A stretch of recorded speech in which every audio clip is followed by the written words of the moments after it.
Hello students, good morning. Students, previous class में हम chapter discuss कर रहे थे human reproduction. Students, we know that sexual reproduction found in human beings. Sexual reproduction includes following contents like reproductive systems of parents, gametogenesis, fertilization, embryonic development and few other important points like menstrual cycle, placenta, extra embryonic membrane etc. तो इन सभी points को student हम sexual reproduction में include करते हैं। इस chapter में अब तक हमने reproductive systems and gametogenesis to topics का डिटेल स्टडी कर ली है। आज की क्लास में बच्चों हम नेक्स्ट टॉपिक स्टार्ट करेंगे और वो है फर्टिलाइजेशन। तो today we are going to start topic fertilization of human reproduction. Student, what is fertilization and why it is essential for sexual reproduction? बच्चों, हम जानते हैं कि sexual reproduction most of biparental होता है। Male and female two parents मिलकर new offspring का formation करते हैं। तो इसके लिए फर्स्ट ऑफ ऑल पेरेंट्स की बॉडी में जो रिप्रोडक्टिव सिस्टम्स होते हैं वो गैमेट्स का फॉर्मेशन करते हैं। Male parents male gamete sperm का फॉर्मेशन करते हैं, female parent female gamete ovum का फॉर्मेशन करते हैं। तो ये जो गैमेट्स होते हैं ये हैप्लॉइड सेल्स होती हैं बच्चों। तो गैमेट्स आपस में फ्यूज्ड हो जाते हैं और फ्यूज्ड होकर एक डिप्लॉइड सेल का फॉर्मेशन करते हैं जिसको हम जाइगोट नेम देते हैं। तो fusion of gametes which produce a diploid cell zygote, this process is called fertilization. तो स्टूडेंट, फर्टिलाइजेशन का एग्जैक्ट मीनिंग होता क्या है? What is fertilisation?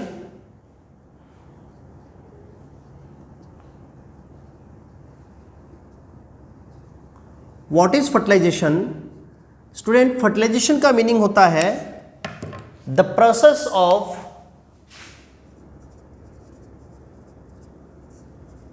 Process of fusion of male and female gamete.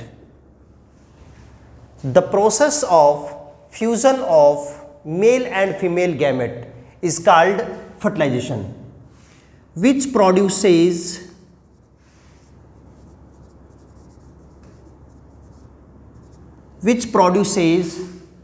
zygote.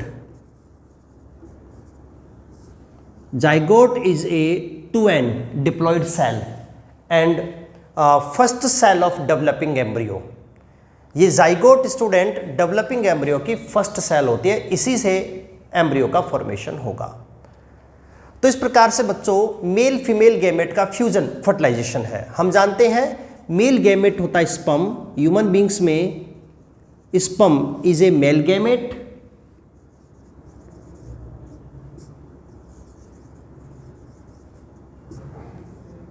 which is haploid cell N, and ovum also an haploid cell which is female gamete.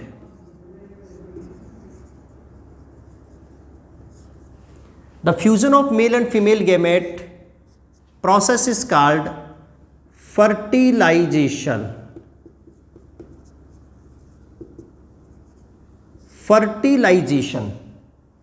And produce a diploid cell zygote, और इसी zygote से जो है embryo का formation होगा। तो ये process होता है स्टूडेंट फर्टिलाइजेशन। फर्टिलाइजेशन को एक अनदर कॉमन नेम हम दे सकते हैं, वो है syngamy. Fertilization is also called syngamy, which is equal to plasmogamy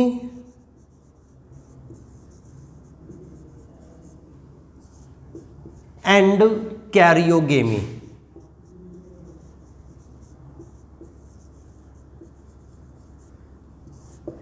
karyogamy. Plasmogamy means fusion of cytoplasm of both gamete. both means male and female gamete. Male and female दोनों gametes के cytoplasm के fusion को हम name देते हैं plasmogamy, and karyogamy का meaning होता है fusion of nucleus. Fusion of nucleus of both gamete. यहां बोथ का मीनिंग है मेल एंड फीमेल गैमेट। तो ड्यूरिंग फर्टिलाइजेशन जब मेल एंड फीमेल गैमेट का फ्यूजन होता है तो बोथ गैमेट्स के साइटोप्लाज्म आपस में मिक्स हो जाते हैं। तो साइटोप्लाज्म की जो मिक्सिंग है वो फिनोमिना है प्लाज्मोगेमी, और उसके बाद both nucleus get fused with each other to form a diploid nucleus. Process is called karyogamy. तो plasmogamy and karyogamy are collectively called syngamy. तो सिनगेमी फर्टिलाइजेशन का एक अनदर नेम होता है। तो ये स्टूडेंट डेफिनेशन है फर्टिलाइजेशन की। इसके बाद हम मैकेनिज्म पढ़ेंगे फर्टिलाइजेशन की। मैकेनिज्म से पहले हम पढ़ते हैं बच्चों types of fertilization on the basis of site of fertilization, कि गैमेट्स का फ्यूजन हमारी बॉडी में कहाँ होता है, इनसाइड द बॉडी और आउटसाइड द बॉडी। गैमेट्स का जो फ्यूजन है वो बॉडी के अंदर होता है या बाहर होता है। इस बेसिस पर फर्टिलाइजेशन टू टाइप का होता है, external fertilization and internal fertilization. तो फर्स्ट ऑफ ऑल बच्चों हम प्रोसेस से पहले डिस्कस करते हैं टाइप्स ऑफ फर्टिलाइजेशन।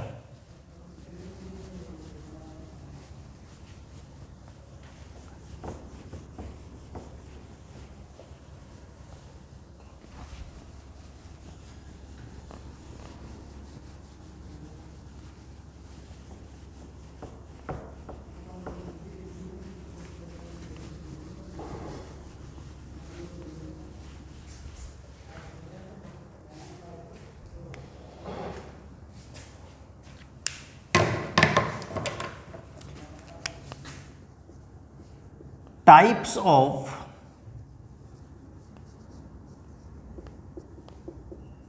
फर्टिलाइजेशन, और किस बेसिस पर है, on the basis of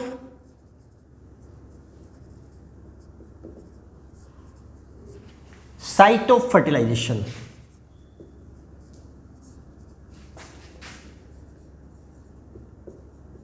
fertilisation का प्रॉपर साइट क्या होता है, इस साइट ऑफ फर्टिलाइजेशन के बेसिस पर स्टूडेंट जो फर्टिलाइजेशन है वो टू टाइप का होता है।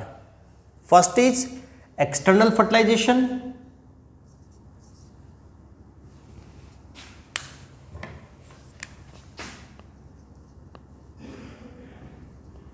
एक्सटर्नल फर्टिलाइजेशन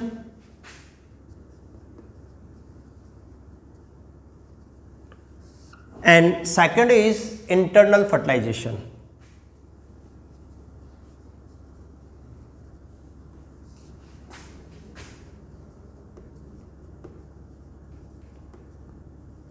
तो साइट ऑफ फर्टिलाइजेशन के बेसिस पर फर्टिलाइजेशन टू टाइप का होता है student, external fertilization and internal fertilization. First of all हम बात करते हैं बच्चों external fertilization. As the name, जैसा इसका नेम है कि फर्टिलाइजेशन का साइट जो है वो क्या होगा, वो आउटसाइड द बॉडी होगा। एक्सटर्नल मीन्स फीमेल बॉडी के बाहर। तो डेफिनेशन क्या होगी एक्सटर्नल फर्टिलाइजेशन की, fertilization takes place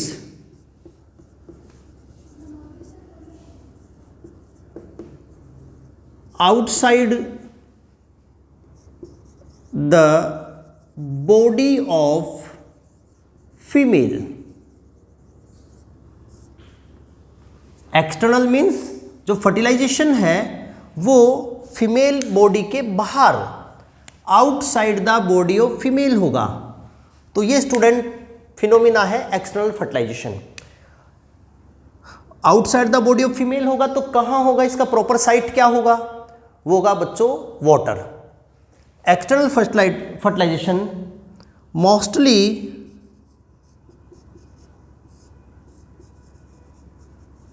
found in water.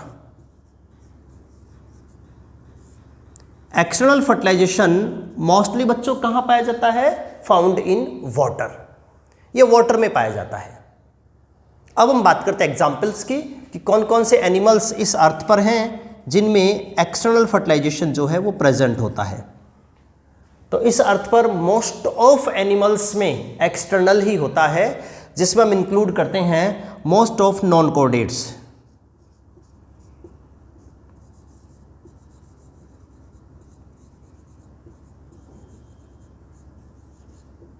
Most of non chordates animals में एक्सटर्नल होता है। Next example is protochordates,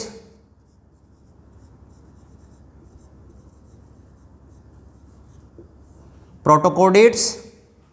next example, कुछ एनिमल कॉर्डेट्स के भी इंक्लूड करते हैं एक्सटर्नल फर्टिलाइजेशन में। कॉर्डेट्स का जो फर्स्ट सुपर क्लास है पिसीज, पिसीज को 2 सब क्लासेज में डिवाइड किया गया है on the basis of their internal structure, internal skeleton. Pisces जो सुपर क्लास होता है बच्चों, उसमें हम फिश को इंक्लूड करते हैं और उन फिश को हम इंटरनल स्केलेटन के बेसिस पर 2 क्लासेज में डिवाइड करते हैं, कॉन्ड्रिक्विथीज फिश एंड ऑस्टिक्विथीज फिश। ऐसे फिश जिनका इंटरनल स्केलेटन बोन्स से बना होता है वो होती हैं ऑस्टिक्विथीज फिश, और जिन फिश का स्केलेटन कार्टिलेज से बना होता है वो होती हैं कार्टिलेजिनस फिश। तो स्टूडेंट, पिसीज में 2 क्लास इंक्लूड की जाती हैं, Osteichthyes bony fish and Chondrichthyes cartilaginous fish.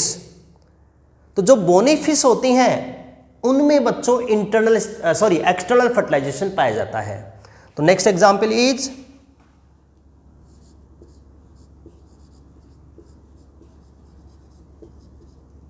ऑस्टिक्विथीज fish, जिनको हम कॉमनली नेम दे सकते हैं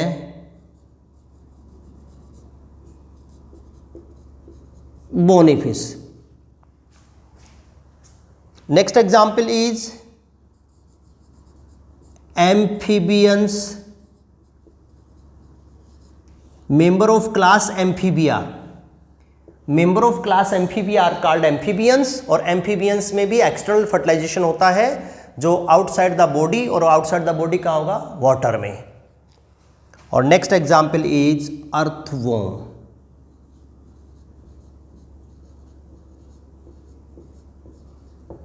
अर्थवॉर्म स्टूडेंट इंपॉर्टेंट एग्जाम्पल है अर्थवॉर्म।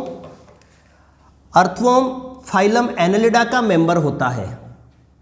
अर्थवॉर्म एक एक्वेटिक टेरेस्ट्रियल एनिमल होता है, बाकी जो रिमेनिंग एनिमल्स हैं ये सब के सब एक्वेटिक हैं। तो हम कॉमनली कह सकते हैं कि मोस्ट ऑफ जो एक्वेटिक एनिमल्स होते हैं, जो एक्वेटिक हैबिटेट में पाए जाते हैं, उन सब में ही एक्सटर्नल फर्टिलाइजेशन होता है आउटसाइड द बॉडी। बट एक एक्सेप्शन है earthworm. Earthworm is a terrestrial animal in which external fertilization is present. ये एक्सेप्शन है बच्चों, ये सिंगल ऐसा ऑर्गेनिज्म है, सिंगल ऐसा लिविंग बीइंग है जिसमें एक्सटर्नल फर्टिलाइजेशन है बट ये टेरेस्ट्रियल है। अदरवाइज जो रिमेनिंग टेरेस्ट्रियल एनिमल होते हैं उनमें इंटरनल फर्टिलाइजेशन पाया जाता है। अब अर्थवॉर्म में कहाँ होता है एक्सटर्नल, वाटर में तो होगा नहीं, तो फिर कहाँ होगा। इसके लिए स्टूडेंट अर्थवॉर्म की बॉडी पर एक ग्लैंड होती है क्लाइटेलम। वो ग्लैंड एक पाउच लाइक स्ट्रक्चर सीक्रेट करती है जिसको हम बोलते हैं कोकून। तो अर्थवॉर्म का जो साइट ऑफ फर्टिलाइजेशन है वो है कोकून। अर्थवॉर्म में फर्टिलाइजेशन का साइट क्या होता है स्टूडेंट, कोकून। जो अर्थवॉर्म की बॉडी में प्रेजेंट एक ग्लैंड क्लाइटेलम के थ्रू सीक्रेट किया जाता है और इस कोकून के अंदर इसका फर्टिलाइजेशन होता है। तो ये था बच्चों फर्टिलाइजेशन। साइट ऑफ फर्टिलाइजेशन के बेसिस पर टाइप ऑफ फर्टिलाइजेशन एक्सटर्नल। इसके बाद हम बात करते हैं internal fertilization. As the name, जैसा इसका नेम है, इंटरनल फर्टिलाइजेशन का मतलब है फर्टिलाइजेशन का जो प्रोसेस है वो फीमेल बॉडी के अंदर कंप्लीट होगा। It means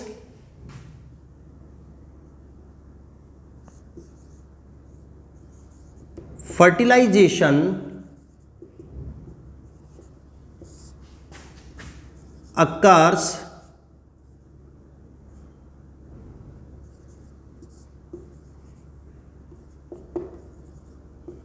inside the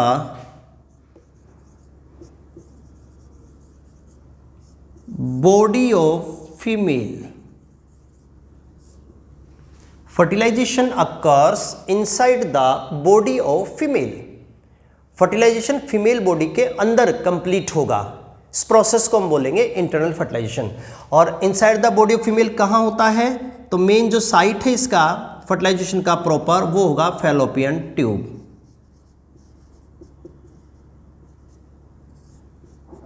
mostly fertilization found in fallopian tube. तो फैलोपियन ट्यूब के अंदर फर्टिलाइजेशन होता है। तो ये स्टूडेंट इंटरनल फर्टिलाइजेशन है। अब हम यहाँ पर एग्जाम्पल्स की बात करते हैं, कौन कौन से एनिमल्स में इंटरनल फर्टिलाइजेशन प्रेजेंट होता है। तो जो रिमेनिंग एनिमल्स हैं जो बच गए हैं इनके अलावा, उन सब में इंटरनल होगा। फॉर एग्जांपल जैसे पिसीज का एक क्लास हमने इंक्लूड कर दिया ऑस्टिकविथीज, तो यहाँ पर इंक्लूड होगा कॉन्ड्रिकविथीज फिश।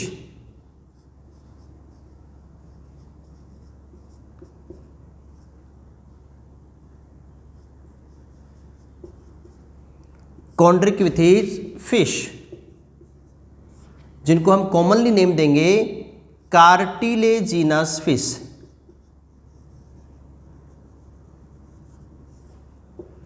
कार्टिलेजिनस फिश, जिसका एंडोस्केलेटन कार्टिलेज से बना होता है। नेक्स्ट एग्जाम्पल इज एम्फीबिया, उसमें इंक्लूड कर लिया था। तो रेप्टाइल्स,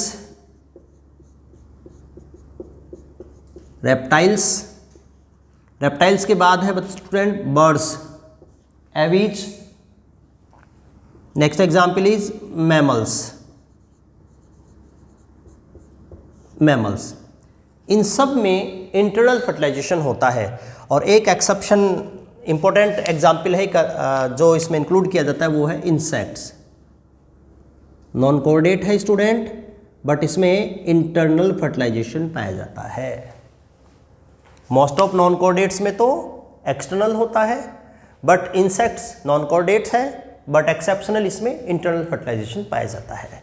तो ये था स्टूडेंट पहला topic related with fertilization is types of fertilization on the basis of site of fertilization. Fertilization is of two type, external fertilization and internal fertilization. External fertilization takes place outside the body of female, mostly in water, where internal fertilization takes place inside the body of female, mostly in fallopian tube. और ये animals हैं जिसके अंदर external fertilisation है और ये animals हैं जिसके अंदर इंटरनल फर्टिलाइजेशन होता है। एक क्वेश्चन बच्चों यहाँ से नीट एग्जाम्स में पूछा जा सकता है एग्जाम्पल बेस्ड, कि कौन कौन से एनिमल हैं जिनमें एक्सटर्नल होता है और कौन कौन से एनिमल हैं जिनमें इंटरनल फर्टिलाइजेशन पाया जाता है। तो आपको यहाँ से एक ये फ्लो चार्ट प्रिपेयर करना है और ये एग्जाम्पल्स आपको लर्न करने हैं एग्जाम के पॉइंट ऑफ व्यू से। तो ये था स्टूडेंट टाइप्स ऑफ फर्टिलाइजेशन। इसके बाद हम डिस्कस करते हैं mechanism of fertilization.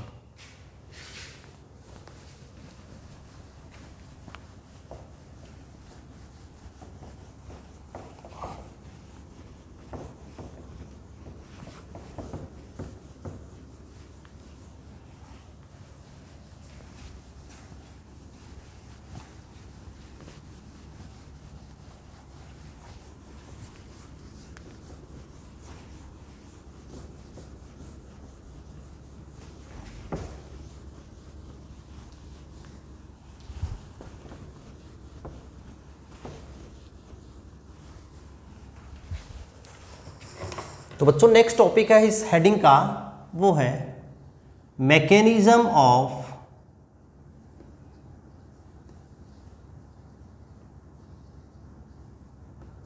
Fertilisation. mechanism of fertilization. Student, fertilization is a complex typical process और ह्यूमन बींग्स में हम फर्टिलाइजेशन को एक्सप्लेन करने के लिए 5 स्टेप्स में डिवाइडेड करते हैं। तो मैकेनिज्म हम डिस्कस करेंगे स्टूडेंट ह्यूमन बींग्स में। मैकेनिज्म ऑफ फर्टिलाइजेशन को हम डिस्कस करेंगे इन ह्यूमन बींग्स।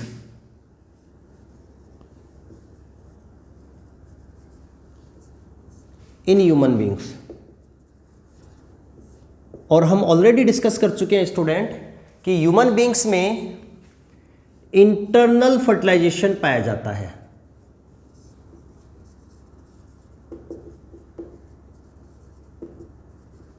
ह्यूमन बींग्स में किस टाइप का फर्टिलाइजेशन होता है student? Internal fertilization which takes place in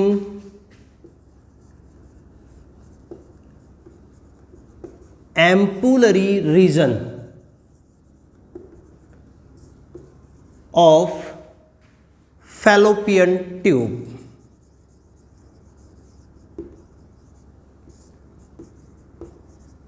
तो ह्यूमन बींग्स में इंटरनल फर्टिलाइजेशन का साइट क्या है स्टूडेंट? फैलोपियन ट्यूब है।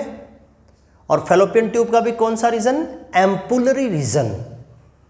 हमने फीमेल रिप्रोडक्टिव सिस्टम की स्ट्रक्चर ड्रॉ की थी प्रीवियस क्लासेस में। उसमें हमने ड्रॉ किया था uterus, vagina, fallopian tube and ovary. तो जो फैलोपियन ट्यूब होता है उसका जो एंटीरियर पार्ट जो ओवरी के नियर लोकेटेड है उसको हम बोलते हैं student infundibulum. Middle wider part is called ampulla and distal narrow part is called isthmus.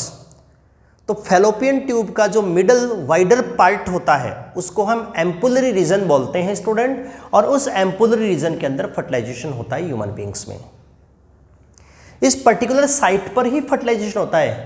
इसलिए बच्चों ह्यूमन बींग्स में ईच कॉपुलेशंस जो है प्रेगनेंसी में कन्वर्ट नहीं हो पाता है। ईच कॉपुलेशन मतलब फिजिकल कॉन्टैक्ट या physical relationship between mail and female को हम कॉपुलेशन बोलते हैं। सेक्सुअल इंटरकोर्स भी नेम दे सकते हैं। तो जब मेल और फीमेल के बीच फिजिकल कांटेक्ट होता है तो हर बार प्रेगनेंसी पॉसिबल नहीं है, क्योंकि प्रेगनेंसी कब हो सकती है कि जब ovum and sperm both are simultaneously जो है वो एम्पुलरी रीजन में पहुंचे एक साथ। मैं एक रफ स्केच से आपको एक्सप्लेन कर देता हूं कि जैसे इस प्रकार से मान लो ये यूट्रस है,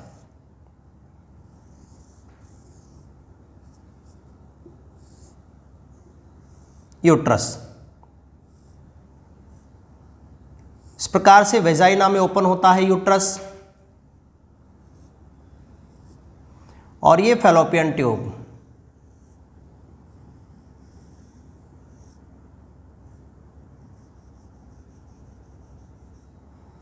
ये ओवरी। स्टूडेंट्स, ओवरी से ओवम रिलीज होता है। This structure is ovum. हालांकि ये मैच्योर ओवम नहीं है, ये सेकेंडरी साइट है जिसको टेक्निकली अपन बाद में बात करेंगे। तो ये ओवम है और इस ओवम को यहाँ पर जो सीलिया होते हैं फैलोपियन ट्यूब में, ये पुश करते हैं यूट्रस की तरफ, और ड्यूरिंग सेक्सुअल इंटरकोर्स वेजाइना में स्पर्म रिलीज किए जाते हैं। ये स्पर्म स्टूडेंट मूवमेंट करता है वेजाइना से यूट्रस, यूट्रस से फैलोपियन ट्यूब में इस प्रकार से, इस प्रकार से। तो जब ये स्पर्म और ओवम एक साथ फैलोपियन ट्यूब में पहुंचते हैं तो ही फर्टिलाइजेशन पॉसिबल है, अदरवाइज फर्टिलाइजेशन पॉसिबल नहीं हो सकता है।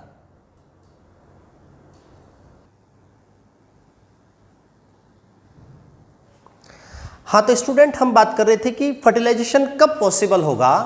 जब बोथ गैमिट, ओवरी से release ovum and during sexual intercourse release sperm, ये दोनों गैमिट्स जब एक साथ एक ही टाइम पर इस फैलोपियन ट्यूब के एम्पुलरी रीजन में पहुंचेंगे। ये फैलोपियन ट्यूब का वाइडर पार्ट है जिसको हम बोलते हैं एम्पूला। तो जब स्पर्म एंड ओवम दोनों गैमेट एक साथ इस एम्पुलरी रीजन में पहुंचेंगे तभी फर्टिलाइजेशन होगा, अदरवाइज नहीं होगा। इसलिए बच्चों हम कह सकते हैं कि ऑल कॉपुलेशंस जो है वो प्रेगनेंसी में कन्वर्ट नहीं हो सकते हैं, क्योंकि हर कॉपुलेशन के रिजल्टेंट स्पर्म तो रिलीज होंगे बट ओवम अवेलेबल नहीं रहता है। हम आगे डिस्कस करेंगे।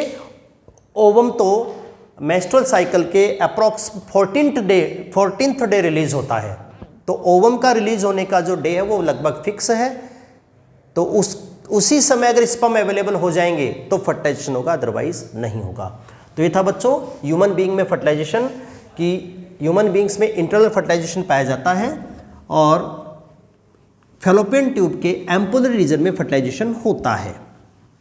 फर्टिलाइजेशन एक टिपिकल प्रोसेस है, कॉम्प्लेक्स प्रोसेस है, जिसकी स्टडी हम 5 स्टेप्स में करते हैं बच्चों। तो मैकेनिज्म ऑफ फर्टिलाइजेशन की बात करें तो इसमें 5 स्टेप इंक्लूड करते हैं। Fertilization is a complex process which includes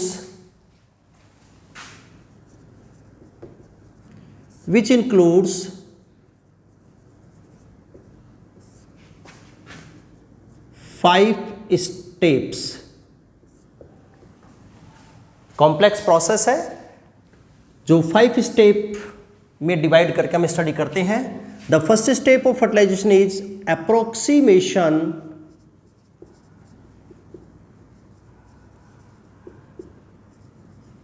approximation of gametes। Second step is capacitation of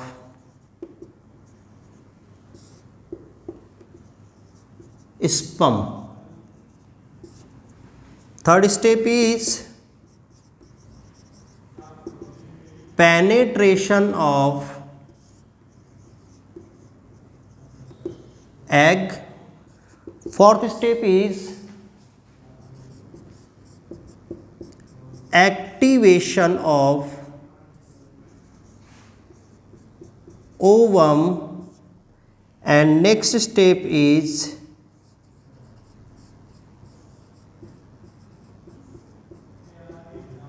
amphimixis. ये 5 स्टेप हैं जिनमें हम फर्टिलाइजेशन की कंप्लीट स्टडी करते हैं। First of all approximation of gametes का मतलब है कि मेल एंड फीमेल गैमेट एक दूसरे की तरफ अप्रोच करते हैं, एक दूसरे की तरफ मूव करते हैं। कैपेसिटेशन ऑफ स्पर्म फर्टिलाइजेशन की कैपेसिटी को गेन करते हैं। पेनिट्रेशन ऑफ एग, स्पर्म का जो एक्रोसोम है वो एग मेम्ब्रेन को डिसोल्व करता है इस प्रोसेस में। एक्टिवेशन ऑफ ओवम, इस प्रोसेस में ओवम एक्टिव होकर स्पर्म को रिसीव करता है और वेरियस चेंजेस करता है अपने अंदर। और लास्ट में एम्फीमिक्सिस, जिसमें दोनों गैमेट्स का कंप्लीट बॉडी जो है एक दूसरे में मिक्स्ड हो जाता है, जिसका रिजल्टेंट जो है ओवम वो जाइगोट में कन्वर्ट हो जाता है। तो इस 5 स्टेप में हम डिस्कस करते हैं मैकेनिज्म ऑफ फर्टिलाइजेशन को। तो इस क्लास में बच्चों हम फर्स्ट स्टेप को डिस्कस करते हैं, approximation of gametes. Approximation of gametes क्या होता है स्टूडेंट?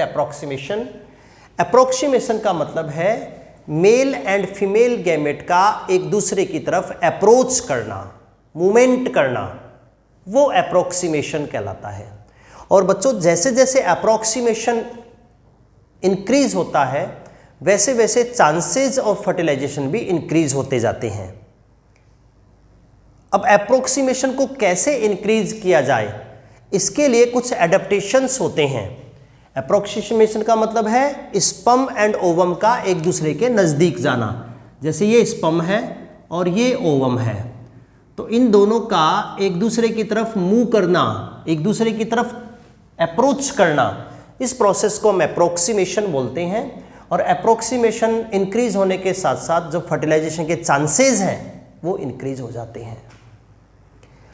अप्रोक्सीमेशन इंक्रीज करने के लिए एनिमल्स में कुछ एडेप्टेशंस पाए जाते हैं। Following adaptations are found in animals which increases the approximation of gametes. First adaptation is number of sperm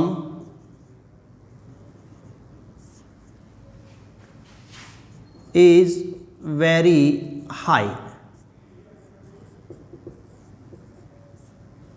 जो पहला एडेप्टेशन अप्रोक्सीमेशन इंक्रीज करने के लिए एनिमल्स में पाया जाता है वो है student, number of sperm is very high. Number of sperm बहुत ज़्यादा होते हैं ताकि कोई एक स्पर्म ओवम तक जो है वो कन्फर्मली पहुंच जाए। Second adaptation is size of ovum is very large. जो ओवम का साइज होता है वो भी बहुत बड़ा होता है स्टूडेंट। ओवम का साइज बहुत बड़ा होता है ताकि स्पर्म एंड ओवम के कॉलिजन टकराने की जो पॉसिबिलिटी है वो इंक्रीज हो जाए। Third adaptation is presence of internal fertilisation.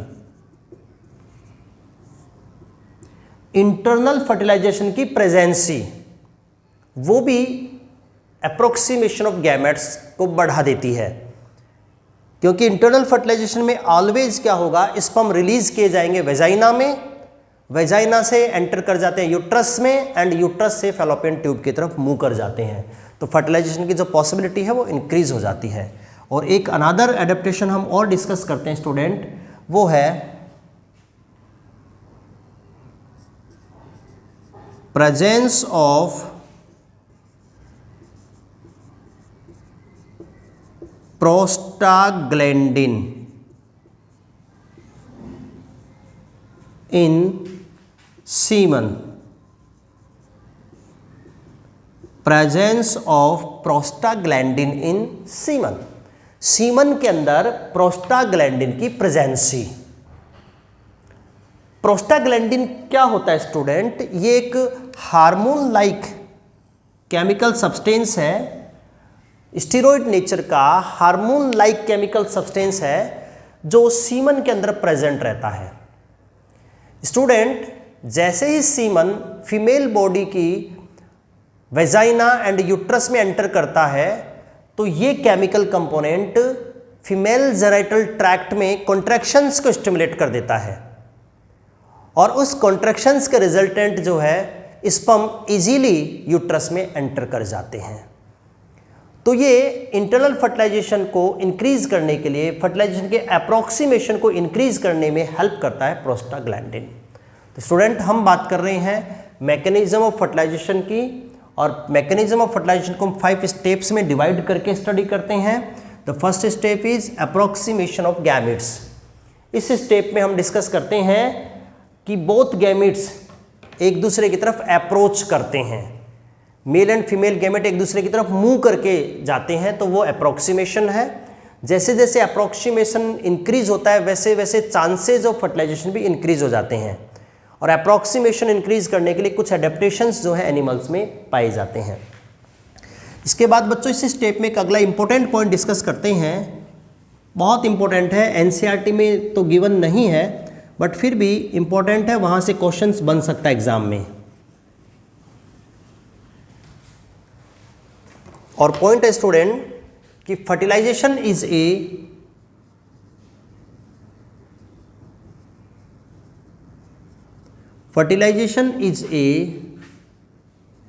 species specific phenomenon।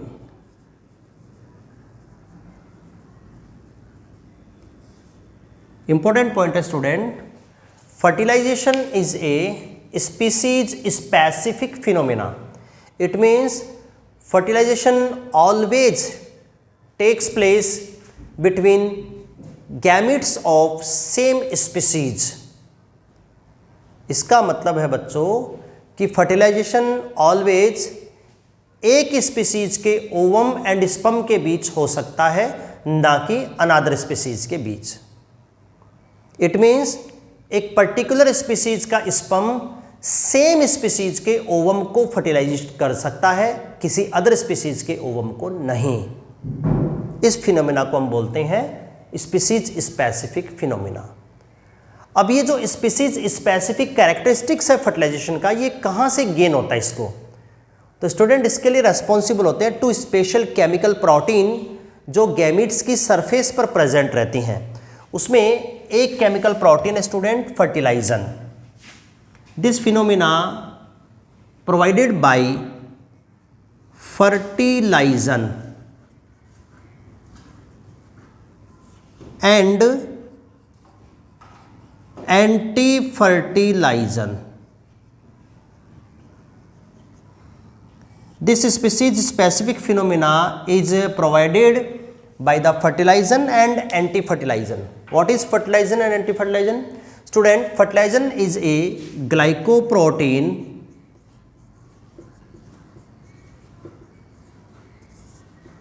which is present on the surface of ovum. Fertilization is a glycoprotein which is present on the surface of ovum.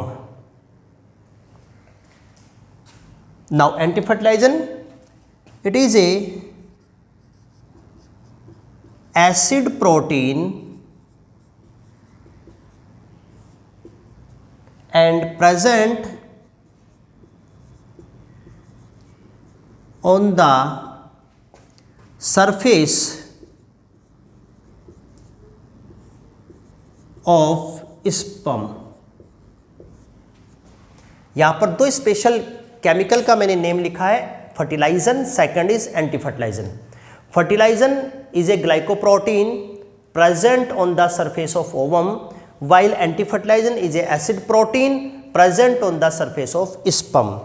तो sperm and ovum की surface पर present रहने वाली ये special protein है जो as a receptor काम करती हैं। Students, fertilizin behave as a lock while anti-fertilization behave as a key. आपने पढ़ा होगा lock and key concept. Lock and key concept क्या होता है student? Lock and key concept, जिस प्रकार से कोई पर्टिकुलर लॉक अपनी पर्टिकुलर की से ही ओपन होता है, कोई पर्टिकुलर लॉक अपनी पर्टिकुलर की से ही ओपन होता है, सेम एज किसी पर्टिकुलर स्पीसीज का एंटी फर्टिलाइजन सेम स्पीसीज के फर्टिलाइजन से ही रिएक्ट कर सकता है, because anti fertilizin present on sperm surface behave as a key and fertilizin behave as a lock. तो ये दोनों जो है लॉक एंड की कॉन्सेप्ट पर काम करते हैं। इट मीन्स अगर ये सेम स्पीसीज के होंगे तो ही स्पर्म ओवम के साथ फ्यूज्ड होगा, अदरवाइज नहीं होगा। इसलिए बच्चों हम कह सकते हैं कि फर्टिलाइजेशन जो है स्पीसीज स्पेसिफिक फिनोमिना है। इट मीन्स सेम स्पीसीज के गैमिट को आपस में आइडेंटिफिकेशन करने में, रिकॉग्नाइज करने में ये दोनों कंपोनेंट हेल्प करते हैं। अगर हम किसी भी गैमिट की सरफेस से इनको हटा दें, रिमूव कर दें, तो फिर वो गैमिट अपने सेम स्पीसीज के अदर गैमिट को आइडेंटिफाई नहीं कर पाएगा और फर्टिलाइजेशन नहीं होगा। तो ये था स्टूडेंट स्पीसीज स्पेसिफिक फिनोमिना। इसके अलावा मैंने एक स्पेशल नोट और लिखवा रखा है, आपके नोटबुक में आपको मिलेगा कि एक साइंटिस्ट है washerman and selling. Washerman and selling, उन्होंने भी एक एक्सपेरिमेंट दिया था इसके फेवर में कि मैमल्स के जो एग होता है उस पर zona pellucida primary egg membrane है, उस जोना पेलुसिडा के एक पर्टिकुलर रीजन में जिसका नेम है ZP3 रीजन, उस रीजन में एक स्पेशल शुगर गैलेक्टोज अटैच रहती है। वॉशरमैन और सेलिंग साइंटिस्ट हैं जिन्होंने बताया कि मैमल्स के एग के ZP3 एरिया में एक पर्टिकुलर शुगर गैलेक्टोज अटैच रहती है, जो सेम स्पीसीज के स्पर्म की सरफेस पर प्रेजेंट बाइंडिंग प्रोटीन के लिए रिकॉग्नाइज साइट है। तो स्पर्म की सरफेस पर बाइंडिंग प्रोटीन, ओवम की सरफेस पर गैलेक्टोज, ये दोनों एक दूसरे के कॉम्प्लीमेंट्री होते हैं। अगर sperm and ovum same species के हैं तो ओवम का गैलेक्टोज स्पर्म के बाइंडिंग को आइडेंटिफाई कर लेगा, एक दूसरे को रिकॉग्नाइज कर लेंगे और फर्टिलाइजेशन स्टार्ट हो जाएगा। उन्होंने एक्सपेरिमेंट किया कि यदि हम ओवम की सरफेस से गैलेक्टोज को रिमूव कर दें तो फिर वो ओवम सेम स्पीसीज के स्पर्म को आइडेंटिफाई नहीं कर पाता है और फर्टिलाइजेशन नहीं होगा।